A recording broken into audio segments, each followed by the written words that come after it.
اعوذ باللہ من الشیطان الرجیم بسم اللہ الرحمن الرحیم۔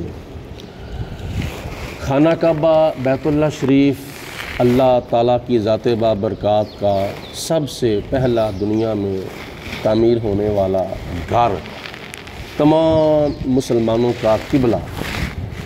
جیسا کہ کل آپ نے سماعت فرمایا کہ قبیلہ بنو خزاعہ، جس کی ایک خاتون کے ساتھ نبی پاک علیہ الصلوۃ والسلام کے آباء و اجداد میں سے ایک جد امجد حضرت قصی بن کلاب نے نکاح فرمایا تھا، تو اس نکاح کی وجہ سے جو خانہ کعبہ کی سرپرستی اور خانہ کعبہ کی نگرانی اور خدمت کے جو معمولات تھے وہ قبیلہ بنو خزاعہ سے قبیلہ قریش کے پاس آ گئے، کیونکہ حضرت قصی بن کلاب کا جو تعلق تھا وہ قبیلہ قریش کے ساتھ تھا۔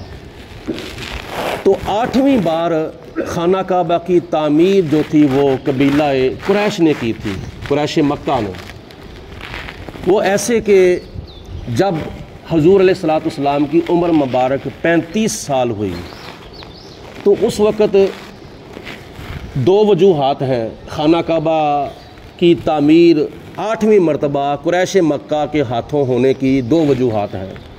ان میں سے پہلی وجہ یہ ہے کہ اس وقت ایک خاتون تھی جس نے خانہ کعبہ کو دھونی دینا شروع کر دی، جس طرح آج اگربتی کے ساتھ دھونی دی جاتی ہے۔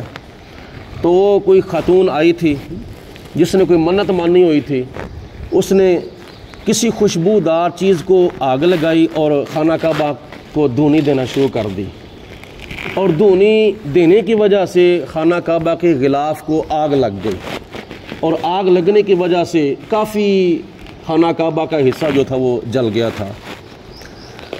اور یہ یاد رکھیں کہ خانہ کعبہ کا جو غلاف تھا وہ سب سے پہلے جس بادشاہ نے ڈلوایا تھا وہ یمن کا بادشاہ طبہ اول ہمجری تھا، جس نے اپنے وقت کے علماء اور فضلاء سے سنا تھا کہ ایک آخری اللہ کے پیارے رسول علیہ الصلوۃ والسلام تشریف لائیں گے، جس کے صدقے خدا نے سب کچھ پیدا فرمایا ہے، اور وہ مکہ المکرمہ میں پیدا ہوں گے اور مدینہ المنورہ میں ان کا وصال ہوگا۔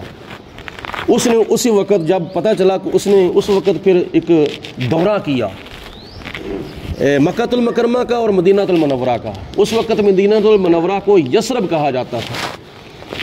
تو جب وہ دورہ کرتا کرتا مکہ المکرمہ آیا تو مکہ المکرمہ کے لوگوں نے کوئی اس کو پروٹوکول نہ دیا، کوئی اس کا استقبال نہ کیا۔ بادشاہ بڑا حیران ہوا تھا کہ یہ کیا معاملہ ہے، یہاں کے لوگ کیسے ہیں جنہوں نے مجھے پروٹوکول ہی نہیں دیا، میرا استقبال ہی نہیں کیا، مجھے ویلکم ہی نہیں کہا، مجھے خوش آمدید ہی نہیں کہا۔ تو معلوم کیا تو علماء نے کہا بات یہ ہے کہ یہ شہر مکہ ہے اور اس شہر مکہ کے اندر خدا کا گھر ہے، جس کی وجہ سے آپ کو پروٹوکول نہیں دیا گیا۔ تو اس نے کہا چلو میں اس گھر کی بیت اللہ شریف کی زیارت کرتا ہوں۔ تو اس وقت خانہ کعبہ کی دیواروں کے اوپر غلاف نہیں تھا۔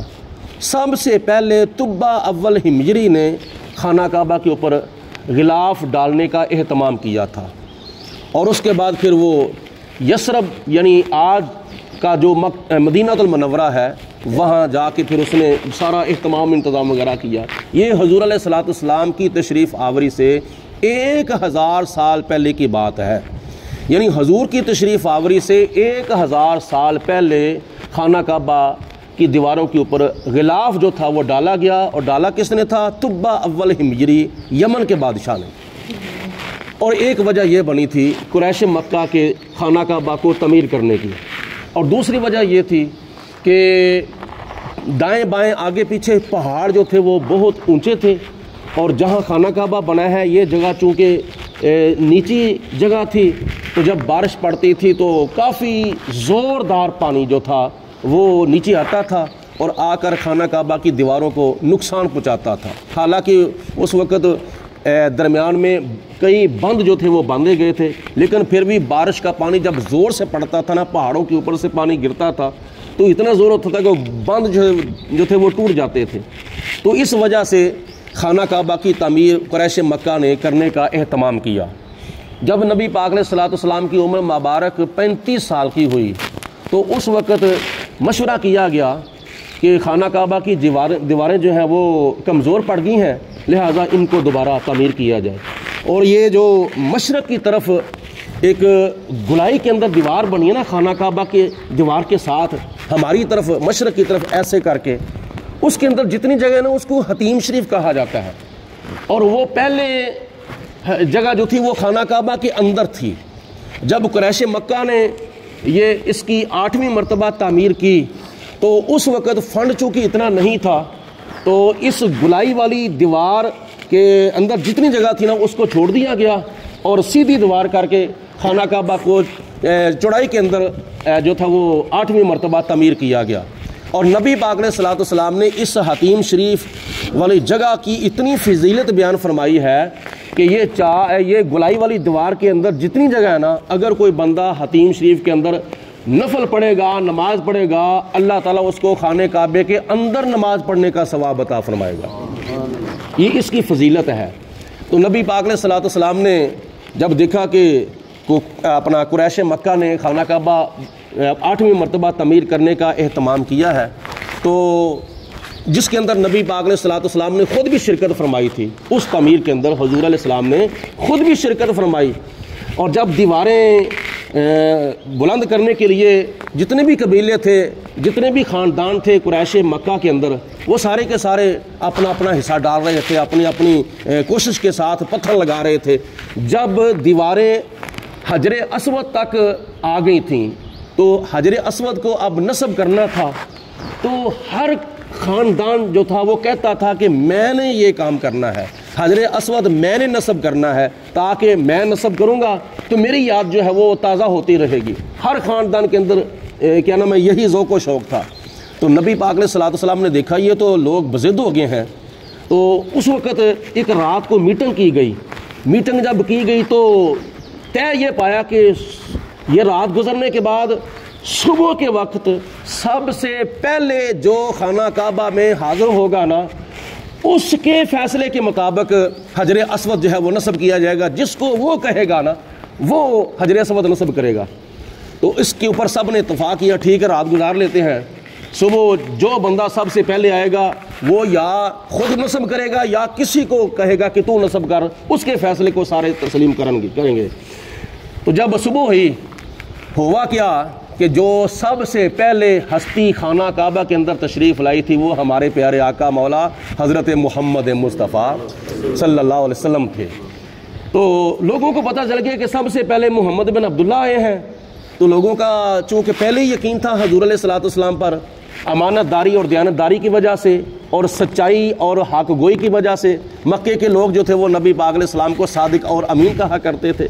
حضور علیہ الصلوۃ والسلام نے فرمایا کہ اگر ایک خاندان میں سے کسی کو میں نے کہا کہ تو خانہ کعبہ کی اس دیوار کے اندر حجر اسود نصب کر، تو دوسرے جو ہیں وہ بضد ہو جائیں گے، دوسرے جو ہیں وہ کیا نام ہے الجھیں گے یا مشتعل ہو جائیں گے۔ حضور علیہ الصلوۃ والسلام نے فرمایا ایسے کرو، میں چادر بچھاتا ہوں جہاں حجر اسود پڑا ہوا ہے، میں وہاں جا کے چادر بچھاتا ہوں اور اس چادر کے اندر میں حجر اسود کو اپنے ہاتھوں سے رکھتا ہوں، اور جو بھی اپنے ہاتھوں سے حجر اسود کو خانہ کعبہ کے کونے کے اندر نصب کرنا چاہتا ہے وہ اپنے ایک ایک ہاتھ سے اس چادر کو پکڑ لے چاروں طرف سے۔ کئی لوگوں نے اس چادر کو پکڑ لیا، پکڑ کر سارے کے سارے اکٹھے مل کے اٹھا کے خانہ کعبہ کے کونے کے پاس لے آئے، اور حضور علیہ الصلوۃ والسلام نے فرمایا رکھ دو۔ نبی پاک علیہ الصلوۃ والسلام نے فرمایا بھائی مجھ پر سب نے اعتبار کیا ہے، یقین کیا ہے، اعتقاد رکھا ہے کہ میں جو فیصلہ کروں گا وہ ٹھیک ہے۔ ایک نمبر پر تو سب کا حصہ پڑ گیا ہے، حجر اسود کو اٹھا کے لانے میں سب کا حصہ پڑ گیا ہے، اور دوسرے نمبر پر اب خانہ کعبے کے کونے کے اندر میں اپنے ہاتھوں سے حجر اسود کو نصب کروں گا۔ سب نے اتفاق کر لیا اور حجر اسود کو نصب کیا گیا۔ تو پھر خانہ کعبے کی دیواروں کو اور اوپر لے جا کے یعنی خانہ کعبہ کو 8ویں مرتبہ تعمیر حضور علیہ الصلوۃ والسلام سمیت قریش مکہ نے کی تھی۔ اور یہ ایسی لڑائی نبی پاک نے صلی اللہ علیہ وسلم نے روک دی جو خون ریز لڑائی ہونے والی تھی. نہ جانے اس لڑائی کے اندر کتنے لوگ قتل ہونے تھے, کتنا خون بہنا تھا. نبی پاک نے صلی اللہ علیہ وسلم نے انصاف ہی ایسا کیا, طریقہ ہی ایسا استعمال فرمایا کہ کسی بھی کوئی اعتراض نہ رہا.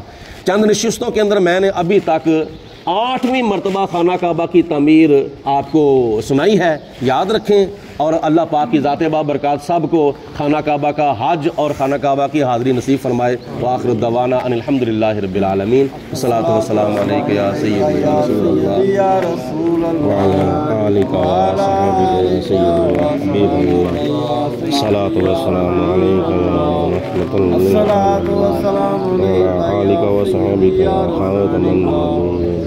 اللہم صلی علی سیدنا و مولانا محمد معدن الجود والکرم وآلہ وصحابہ وبارک وسلم. اللہم ربنا انزل علینا مائدۃ من السماء تکون لنا عیدا لاولنا وآخرنا وآیۃ منک وارزقنا وانت خیر الرازقین. حسبنا اللہ ونعم الوکیل نعم المولا ونعم النصیر. لا الہ الا انت سبحانک انی کنت من الظالمین. ربنا تقبل منا انک انت السمیع العلیم وارنا مناسکنا وتب علینا انک انت التواب الرحیم. وصلی اللہ علی حبیبہ محمد وآلہ وصحبہ اجمعین.